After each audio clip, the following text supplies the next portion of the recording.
Your birch. Vertical. Okay. So right now they're grabbing the crate to set it up for him. I'm actually going to take off his harness to make it quicker.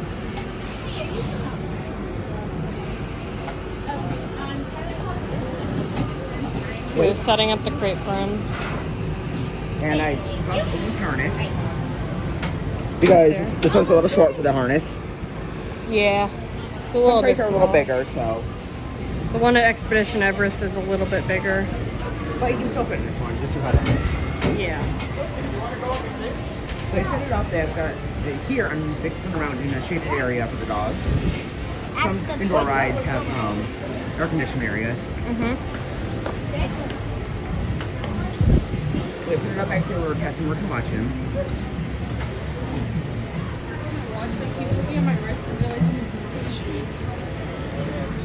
Looks like the crate is just about set up. Yep, just gotta wait for the car's clear now. Alrighty. All right, thank you. And then how many do you guys have here? Good boy. Great.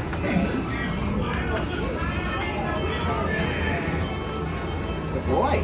Very good boy. So open down its crate and we'll stay here for the ride. You can stop recording.